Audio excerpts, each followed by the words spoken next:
Mei Li adjusted the camera lens, trying to catch the perfect shot. Autumn Central Park offered endless opportunities for artistic photography.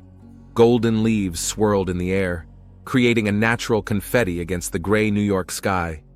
She loved these moments, when the whole world shrunk to the small window of the viewfinder and time stood still waiting for the perfect shot. Mei's photography studio specialized in wedding photography, but it was these spontaneous cityscapes that were her true passion. Every Sunday morning, she made her way to the park to add some artistic shots to her portfolio. This time, her attention was caught by an elderly couple feeding pigeons. Their faces glowed with that special tenderness that only long years together can give. Mei took a few shots, trying to remain unnoticed. It was at that moment that a tall man in a gray coat accidentally walked into the frame, blocking the composition. "I'm sorry, did I ruin your shot?" His voice sounded unexpectedly close. Mei lowered her camera and met the stranger's gaze. His face expressed genuine regret. "That's okay. I managed to get enough shots," she smiled, noting to herself his correct facial features and attentive brown eyes. "Thaddeus Lee," he introduced himself, extending his hand. "Admittedly, I've been watching you work for the last 10 minutes. Are you a professional photographer?" Mei shook the outstretched hand. "Mei Lee. Yes, I have my own photography studio not far from here." "Are we namesakes?" A look of surprise flashed in his eyes. "Looks like it," Mei laughed. "Though I have Korean roots." Their conversation continued on a bench by the pond. Thaddeus turned out to be a financial analyst working with large investment projects. He spoke passionately, but without the intrusiveness that often characterizes people in his profession. He occasionally asked questions about photography, showing a genuine interest in her work. Rachel Frost, Mei's best friend, often joked about her habit of avoiding dating while fully immersed in her work. "You can't photograph other people's weddings forever," she said. "It's time to think about your own." Mei guffawed, but deep down she knew her friend was right. Thaddeus was unlike any man she'd met before. He was grounded and had an inner strength. When he suggested they meet again, Mei agreed without hesitation. Their first real date took place 3 days later in a small Italian restaurant. Thaddeus talked about his childhood in Boston, his years at Princeton, and his work. Mei shared the story of how she got started in photography, first as a hobby, then professionally. "You know what struck me when I saw you in the park?" Thaddeus asked when dessert was brought to them. "Your immersion in the process. It was like you were dissolving into what you were doing. That's a rare quality these days." His words lacked the usual naivety of such occasions. Mei felt herself blush under his attentive gaze. Rachel met her at work, having dropped by to discuss the details of an upcoming photo shoot. Noticing the unusually dreamy expression on her friend's face, she immediately demanded details. "You're glowing," Rachel declared as she listened to the story of meeting in the park. "And he's a financial analyst? That sounds promising." "Don't jump to conclusions," Mei tried to besiege her. "We've only just met, which is exactly why now is a good time to check him out." Her friend had already pulled out her phone. "Give me his full name and I'll have Zachary run the info." Zachary Tate worked alongside Thaddeus and was a longtime friend of Rachel's. Mei tried to object, but Rachel was already typing a message. "Relax," she said with a wink. "It's standard procedure these days. Better to spend 5 minutes checking than regret it later." A day later, Rachel reported that Zachary spoke extremely favorably of Thaddeus. Responsible, successful, respected in the company, and importantly, no wives or girlfriends in sight. The weeks that followed flew by like a day. They met almost every evening. They had dinner in restaurants, walked around the city, visited exhibitions. Thaddeus proved to be an attentive listener and an interesting conversationalist. He was never late, always kept his word, and seemed to sincerely enjoy their communication. By the end of the second month of their acquaintance, Mei caught herself thinking that she was in love. The feeling came unbidden, without fireworks or dramatic epiphanies. Just one morning she realized that she couldn't imagine her life without this man. Thaddeus introduced her to his social circle, including co-worker Zachary Tate, who already knew about her from Rachel. Mei noticed the respect with which Thaddeus was treated by the company's employees. His professionalism and business acumen were admired. "He's special," Zachary once told her during a company event. There aren't many people like that in our business. You're very lucky. May nodded silently as she watched Thaddeus interact with customers. December snow covered New York City in a white blanket. May was finishing processing the last series of wedding photos when Rachel knocked on the studio door with 2 glasses of hot coffee. "How's the work going?" her friend inquired, settling into a chair. "Almost finished. This couple turned out especially photogenic." May turned the monitor around, showing shots of the happy newlyweds. "You know, you've changed in the last few months," Rachel said thoughtfully. "There's something new in your work. More warmth or something." May smiled. She herself had noticed how her relationship with Thaddeus had affected her art. She now had a better understanding of the emotions of the couples she photographed in love. "Thaddeus invited me to Boston for Christmas," May shared. "He wants to introduce me to his family." "That's a big step," Rachel whistled. "I'm not surprised, though. Zachary says Thaddeus has never been that into relationships." The trip to Boston proved to be a turning point. Thaddeus's parents, George and Martha Lee, lived in an old house in the suburbs.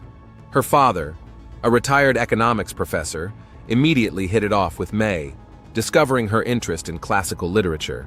Her mother, a former pianist, charmed her guest with her elegance and hospitality. In the evening after dinner, she and Thaddeus strolled through the snow-covered garden. The garlands on the trees created a magical atmosphere, and May wished she had brought her camera.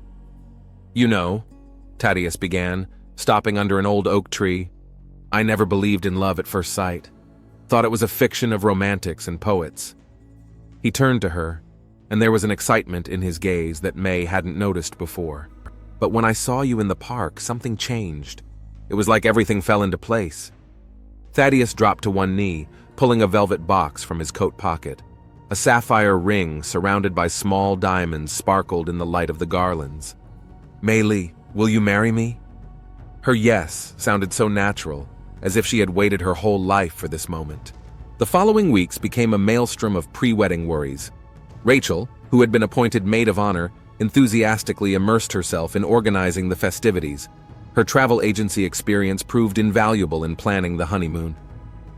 "Jamaica in February is perfect," she persuaded.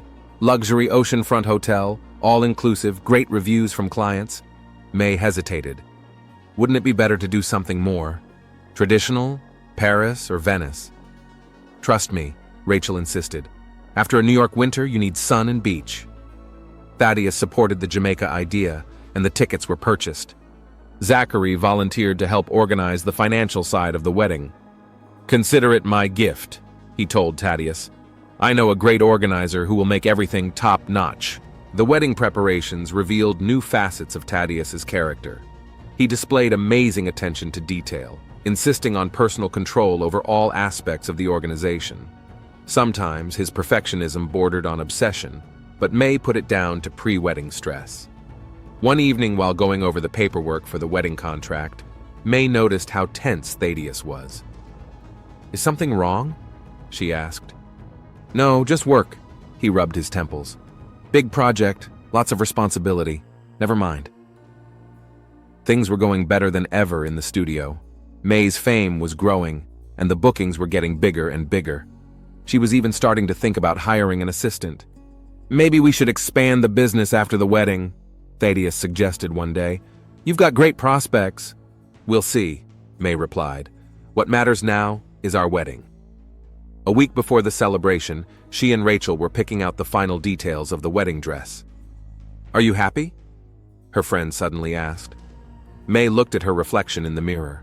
The white dress emphasized her figure perfectly, and her eyes shone with a special light. "More than that," she replied. "You know, sometimes I think it's too good to be true." "You deserve this happiness." Rachel hugged her friend. "You're the perfect couple." The last days before the wedding flew by like a blink of an eye. Relatives from various cities arrived, including May's cousin from Seoul. Hotel rooms were booked, flowers ordered, and menus agreed upon. The evening before the ceremony, Thaddeus called May. "I can't wait for tomorrow." His voice sounded unaccustomedly tense. "Are you sure you're all set?" "Absolutely," she smiled. "Tomorrow will be a perfect day." "Yes," he replied after a pause. "Perfect." The February morning was surprisingly clear. Sunlight streaming through the tall windows of the Plaza Hotel played on the silk fabric of her wedding dress. May sat in front of the mirror while the makeup artist applied the final touches of makeup. "You look divine." Rachel, already dressed in her lavender bridesmaid dress, kept her eyes on her friend. Thaddeus is going to be speechless. The wedding dress, chosen after a long search, was indeed magnificent. A classic mermaid silhouette, pearl-embroidered corset, and a long train with lace trim. May's hair was gathered in an elegant bun decorated with fresh flowers. There was a knock at the door of the suite. It was Martha Lee, Thaddeus's mother. She entered holding a small velvet box. "Darling, I want to give you something." Martha opened the box, which contained an exquisite pearl brooch. "It's a family heirloom. My mother-in-law gave it to me for my wedding, and now I'm passing it on to you." May felt a lump come up to her throat. "This means so much to me," she whispered as she hugged her future mother-in-law. The ceremony was scheduled for 2 o'clock in the afternoon at Central Presbyterian Church. Guests had already begun to gather, about 200 people, friends, relatives, co-workers. Zachary Tate, who acted as best man, met the arrivals at the entrance. An hour before the ceremony, Rachel received a message from Thaddeus. He was already in the church, nervous, and asked if everything was all right with the bride. "The groom is on the spot and is freaking out," she informed May. "I bet he's already trampled a path in the waiting room." The limo pulled up to the church right on schedule. May's father, who had flown in from Seoul, was waiting at the car door to walk his daughter down the aisle. His eyes glittered suspiciously as he took her under his arm. "You look so much like your mom on our wedding day," he pronounced in Korean. May's mom had died 5 years ago of cancer, and her absence was especially keenly felt on this day. The first chords of the wedding march filled the church. The doors swung open and all heads turned toward the entrance.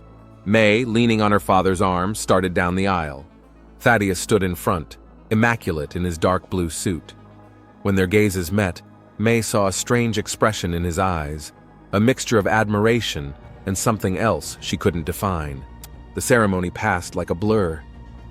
May remembered only certain moments, how Thaddeus's voice trembled when he said his vows, how Rachel furtively wiped away her tears, how the ring shone on her finger when the priest pronounced them husband and wife. The reception was held in the plaza's main banquet room. High ceilings, crystal chandeliers, white tablecloths strewn with rose petals. It looked like a fairy tale. Zachary gave a touching toast to the newlyweds, eliciting laughter from the guests with stories of the couple's first weeks of dating. "I've never seen Thaddeus so happy," he concluded, raising his glass. "To love." During their first dance, Thaddeus held May tightly by the waist, leading her in a slow waltz. "What are you thinking about?" she asked, noticing his pensive look. "About how lucky I am," he replied, but his smile didn't reach his eyes. The evening flew by unnoticed. There was dancing, congratulations, and the traditional cutting of the cake. Around midnight, the newlyweds left the reception in a rain of rose petals and grains of rice. In the bridal suite, Thaddeus poured them both champagne. "To us," he pronounced, raising his glass, "and to our future in Jamaica." "I can't wait," May smiled. "The flight leaves tomorrow at 3, right?" "Yes," he nodded. "It's all organized. Rachel says the hotel is terrific." The next morning, they packed leisurely, punctuated by kisses and reminiscences of yesterday. Thaddeus seemed more relaxed than the day before. At the airport, Rachel and Zachary saw them off. "Send pictures," Rachel demanded, hugging her friend. "And don't forget that beach club I told you about." "Take care of her," Zachary said softly to Thaddeus, shaking his hand. The plane took off right on schedule. May looked out the porthole at the receding New York City skyline, feeling a new chapter of her life begin. Thaddeus was dozing beside her, exhausted by the events of the last few days. She pulled a camera out of her carry-on baggage, a new professional camera, a wedding gift from her husband. 2 weeks in Jamaica promised many fine shots. "Mrs. Lee, would you like something to drink?" asked a passing flight attendant.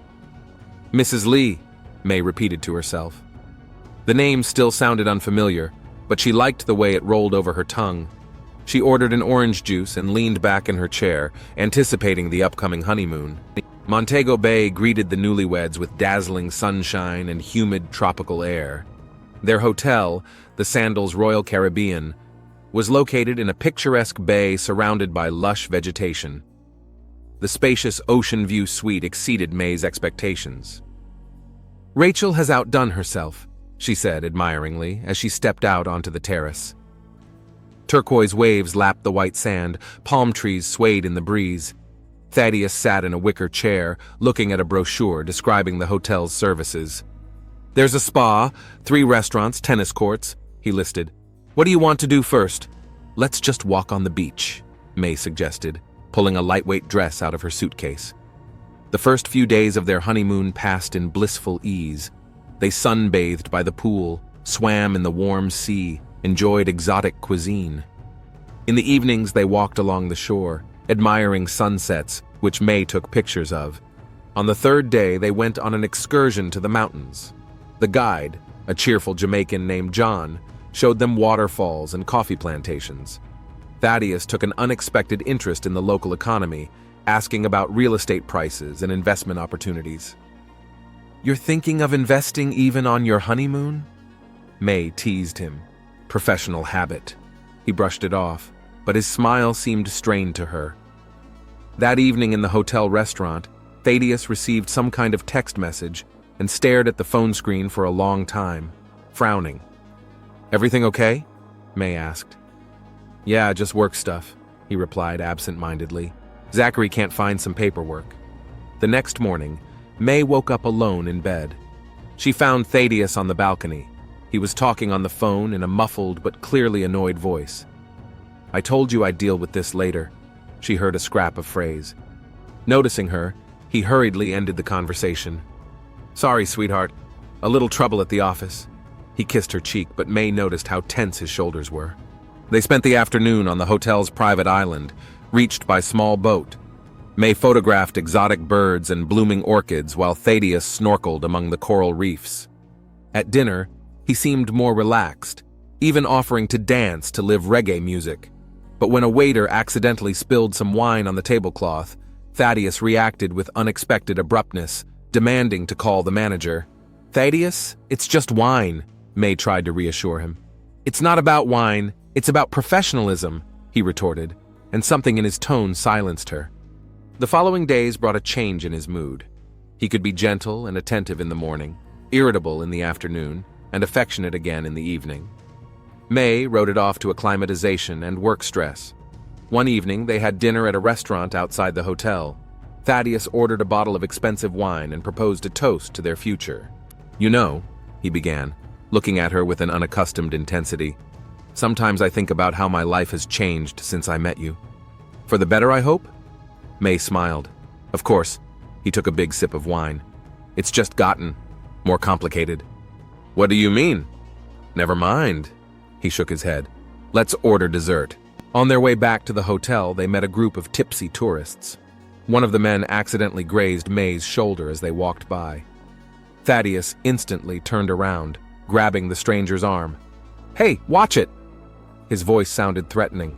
"Thaddeus, please!" May tugged her husband's sleeve. "He didn't mean to."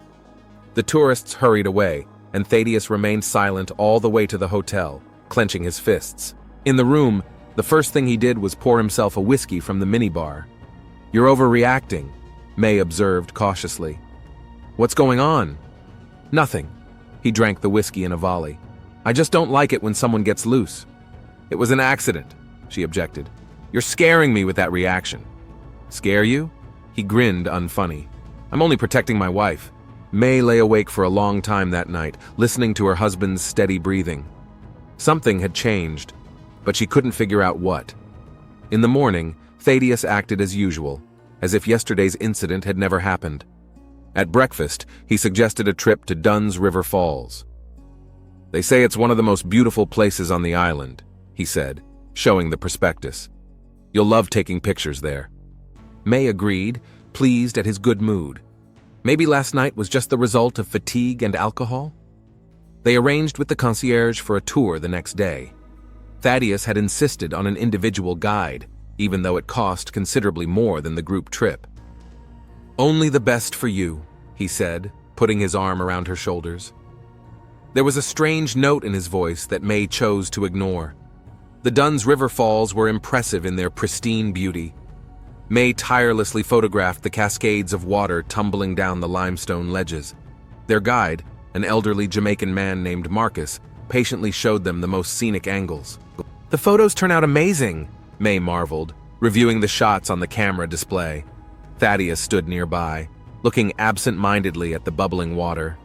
"You seem kind of broody today," she remarked. "Just tired," he replied. "The heat is exhausting." In the evening, back at the hotel, Thaddeus unexpectedly suggested dinner in the room. "Let's order room service," he said. "I want to spend this evening just the two of us." May agreed, though she usually preferred to dine in a restaurant. Something in his voice told her it was best not to argue. The waiter delivered dinner and a bottle of champagne. Thaddeus rewarded him generously and locked the door. "Here's to us," he said, raising his glass. His hand trembled slightly. After dinner, May decided to sort through the photos she had taken during the day. She was sitting at her desk, plugging her camera into her laptop, when she noticed a strange reflection in the screen. Thaddeus was standing behind her, clutching something heavy in his hand. "Thaddeus?" She started to turn around. The last thing she had time to see was her husband's face contorted with rage. In the morning, Maria Hernandez, the maid, found the room in complete disarray. There was a broken mirror on the floor, shards of glass scattered everywhere. May's body was found in the bathroom. Forensic examination would later determine multiple head injuries and signs of strangulation. Thaddeus Lee was not in the room. His luggage was missing, as was May's passport. On the bedside table was a crumpled napkin with a hastily written phone number. The hotel manager immediately called the police. Detectives arrived 20 minutes later. The crime scene examination began at 9:45 in the morning. The room showed no signs of forced entry. The last surveillance tape showed Thaddeus Lee leaving the hotel at 3:17 a.m. with 2 suitcases. On the coffee table were 2 glasses of unfinished champagne and the remains of dinner. May's camera was on the floor, the lens broken. In the bathroom, investigators found a bloody towel and signs of a struggle. Fingernail scratches were visible on the tile floor. May's wedding ring was found next to the body. It had slipped off her finger during the struggle. At 10:30, Detective Dominic Raines arrived at the scene. He was met by a local police officer with an initial report. "Victim is May Lee, 25 years old, U.S. citizen," the officer reported. "Honeymooning. Arrived at the hotel a week ago." Raines looked around the room in silence. His attention was drawn to the laptop on the desk. It was still on, pictures of waterfalls frozen on the screen. "Contact the NYPD," the detective ordered. "We need all the information we can get on the victim's husband." May's notebook lay on the bed. The last entry was dated yesterday afternoon. "Something's wrong with T. We need to talk to Rachel." In the victim's purse, they found a cell phone with several unread messages from a friend. "How's your vacation going? Send pictures." And May, why aren't you answering? Is everything okay? Detective Raines pulled out his phone. He was going to have a tough conversation with the victim's family. At 11:45, May Lee's body was taken to the morgue. The technical experts continued to work in the room, gathering evidence. Alarmed guests gathered on the hotel beach. Among them was a couple staying in a neighboring room. "We heard some noise in the night," the woman informed the detective. "But we thought it was just, honeymooning." Raines recorded their statements. Every detail could prove important to the investigation. At the front desk, he reviewed the Lee couple's paperwork. Everything was impeccably arranged. A first-class room, 2 weeks advance payment, a special honeymoon package. Mr. Lee seemed very generous, the receptionist recalled. Always gave a good tip. By that evening, the Jamaican police had put Thaddeus Lee on an international manhunt. His photos were sent to every airport and seaport on the island. Detective Dominic Raines sat in his office at the Montego Bay Police Department, looking at the crime scene photos. On the desk was a folder with the initial report of the medical examiner and the testimony of the hotel staff. The phone rang. The New York Police Department was calling. "Detective Raines? This is Lieutenant Morrison. We received your inquiry about Thaddeus Lee. I'm afraid you're not going to like the information." Raines put the phone on speaker and pulled out a notepad. Thaddeus Lee worked as a financial analyst for Bloomfield Investments. 3 weeks ago, just before a wedding trip, about $2 million went missing from the company's accounts. An internal investigation had just begun. Did he know about this investigation? Definitely. He was supposed to be called in for questioning right after he returned from his honeymoon. Rains jotted down the information. Anything else? Yes. We ran a background check on him. 10 years ago, he was already married. His first wife died under unclear circumstances while on vacation in Costa Rica. The case was never solved. They never found the body, figured it was a diving accident. Sergeant Michelle Rodriguez entered the office with the new paperwork. Thank you, Lieutenant. Keep me posted. Rains hung up the phone and turned to Rodriguez. What do you have? Surveillance data from the Montego Bay Airport security cameras. Thaddeus Lee left for Mexico City on flight 612 at 6:15 this morning. Used a fake passport in the name of James Brown. Contact the Mexican police. We need to check all hotels within a 50-kilometer radius of the airport. Rodriguez nodded and walked out. Rains went back to studying the case file. There was a knock at the door. A young woman in a strict suit entered. Rachel Frost, she introduced herself. I was on the first flight in from New York. May was my best friend. Have a seat, Miss Frost. Tell me about May and Thaddeus. Rachel sank into a chair. Her eyes were red with tears. They met in Central Park 4 months ago. May was a photographer, very talented. Thaddeus seemed perfect, successful, attentive, caring. When did you notice something unusual in his behavior? There was one moment, Rachel reflected. A week before the wedding, I overheard him talking on the phone. He was yelling at someone, demanding more time. When I asked May about it, she said it was work issues. Rains recorded the statement. What do you know about his work? Not much. All I know is that he worked with large investments. My friend Zachary Tate works for the same company. He can tell me more. We'll get in touch with Mr. Tate. Anything else unusual about Thaddeus's behavior? He's been very controlling, insisted on handling all the details of the wedding and honeymoon himself, picked out the hotel, booked the tickets, even kept May's passport with him, said it was more secure. Rodriguez came into the office. Detective, the toxicology results are here. Rains took the folder outstretched, ran his eyes over the lines and frowned. Traces of sleeping pills were found in the victim's blood, he said. Looks like he planned ahead.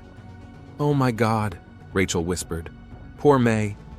Miss Frost, we need access to May's email and phone. There may be some leads there. Of course, I have all the passwords. We shared them in case of emergencies. They spent the next few hours going through May's correspondence. Nothing suspicious, except for Rachel's last unsent email. Something seems to be wrong with Thaddeus. He's becoming a different person. By evening, news came from Mexico City. Thaddeus was seen at the airport, but he managed to leave on another flight.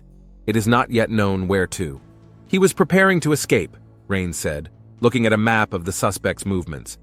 He may have transferred the company's money ahead of time, too. Detective. Rachel looked exhausted but determined. I want to help the investigation. I knew May better than anyone. Maybe I can spot something important in her belongings, correspondence. Rains nodded. Good. Tomorrow morning we'll begin a detailed analysis of all the materials. For now, you need to get some rest. When Rachel left, the detective sat over the documents for a long time. Something was bugging him about the case, something important that he was missing. He opened the crime scene photos again.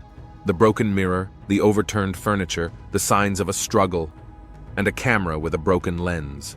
Rodriguez, he called out. Check the camera's memory card. There may be some of the last pictures left there. It was a thin thread, but sometimes it was details like this that helped unravel the most complicated cases.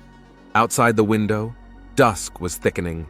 Somewhere out there, perhaps already far from Jamaica, lurked the man who had planned and carried out the murder of his young wife in cold blood.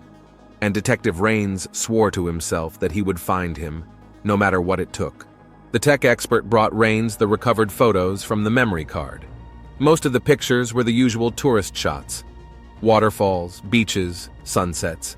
But the last few caught the detective's attention. One of them happened to reflect Thaddeus talking on the phone on the balcony. In his hand was clutched some kind of document. When enlarged, the logo of an insurance company could be made out. Rodriguez, Rains called out. Check all insurance policies issued to Mei Lee. An hour later, they had the information. A week before the wedding, Thaddeus had taken out a $5 million life insurance policy on his wife. The sole beneficiary was listed as himself. Zachary Tate, Thaddeus's colleague from Bloomfield Investments, entered the office. His face was gray with fatigue. "Detective, I have something to tell you," he began. "I've been silent because I wasn't sure, but now—" "Have a seat." Rains turned on the recorder. "2 weeks ago, I discovered discrepancies in Thaddeus's reports. Large sums of money were disappearing from client accounts, passing through a complex system of shell companies. I started digging deeper and found that this had been going on for several years. Why didn't you report it sooner?"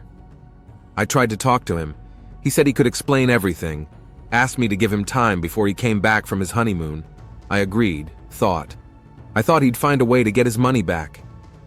At that moment, Rodriguez ran into the office. "Detective, we found something in the browser history of the victim's laptop. May was looking for information on financial fraud and insurance fraud last night." A picture began to emerge. Rains opened the medical examiner's report. "Sleeping pills were found in the victim's blood, but the concentration is insufficient to be fatal. She probably suspected something and didn't finish the champagne offered by her husband." "I found something else." Zachary pulled out his phone. "Thaddeus sent me a strange text an hour before the murder. She knows. Things didn't go according to plan." Rains leaned back in his chair, piecing together the facts. He went into debt running his machinations. When he realized exposure was inevitable, he came up with a plan. Marriage to a successful photographer, a large sum insured, a perfect honeymoon on a paradise island, and then an accident with an inconsolable widower. "But something went wrong," Rodriguez continued. "May began to suspect something. Maybe she overheard him talking or found documents. He tried to set it up so she'd fall asleep from the sleeping pills. Then the death could be written off as an accident. Slipped in the bathroom, hit her head. But when she didn't fall asleep and started asking questions, he lost control," Rains finished. "Grabbed the first thing that came to hand, a heavy bronze mirror off the table." A heavy silence hung in the room. "We checked his background more thoroughly," Rodriguez said. "His first wife didn't die in the accident. Her body was never found, but there was a large insurance policy in her name, too." "How much longer were you going to keep quiet?" Rains looked at Zachary. "I should have spoken up sooner." The man lowered his head. "I just couldn't believe it. We worked together for 5 years. He seemed so normal." "Sociopaths often seem normal," Rains observed. "It helps them rub off on their victims." The phone rang. The Mexico City police were calling. Thaddeus Lee had been picked up by cameras at Cancun airport. He was trying to fly to Venezuela on a fake passport. "Put out an international manhunt for him through all channels," Rains ordered. "Send out an APB to all airports in Latin America. Contact Interpol." "He won't be able to hide for long," Rodriguez said. "All his accounts are blocked." "Unless he stashed some of the stolen money," Zachary objected. "He was smart enough to do that." Rains looked at a photograph of May taken the day before she died. The young woman was smiling at the camera, happy and unsuspecting. "We'll find him," the detective said firmly, "and this time he'll answer for all his crimes." Outside the window, a tropical downpour was beginning to fall. Somewhere out there, among the many cities and countries, lurked the man who had turned a honeymoon into a bloody nightmare. But the net around him was shrinking ever tighter. The Simon Bolivar Airport in Caracas was unusually empty for early morning. Thaddeus Lee, now with a passport in the name of Robert Miller, stood in line to check in for a flight to Buenos Aires. His once impeccable suit was wrinkled. The stubble on his face had turned into an unkempt beard, and his eyes had the haggard look of a man who had been running too long. Behind the check-in desk, a young Venezuelan girl slowly checked passengers' papers. Thaddeus tapped his fingers nervously on the handle of his suitcase. At the other end of the hall, 2 men in civilian clothes were discussing something, glancing at their cell phone monitors. The line moved agonizingly slowly. Every time the airport doors opened, Thaddeus flinched faintly. Finally, it was his turn. He handed his passport to the girl behind the counter, trying to keep his hands from trembling. She took a long look at the photo, checking it against the passenger's face. "Just a moment, Senor Miller," she said, and typed something on the keyboard. At that moment, Thaddeus noticed movement out of the corner of his eye. The two men in civilian clothes were slowly making their way toward the front desk. Several more men in civilian clothes appeared at the exits of the hall. He turned and ran, pushing the other passengers away. The suitcase remained at the check-in counter. "Police! Freeze!" came a shout in Spanish and English. Thaddeus raced across the hall, knocking over luggage carts. He had almost reached the exit when a tall man in a dark suit appeared right in front of him out of nowhere. "Mr. Lee," Detective Raines pronounced, pointing his gun at him. "I think that's enough running around." Thaddeus froze, breathing heavily. Venezuelan police and Interpol agents surrounded him. "How?" was all he could squeeze out. "Your greed, Mr. Lee." Raines holstered his gun. "You used a stolen credit card to buy a ticket. Very inconsiderate." Thaddeus was handcuffed. His face, distorted with panic until a moment ago, became suddenly calm.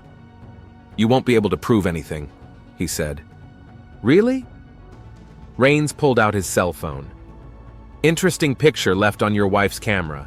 You're on the balcony with the insurance company documents.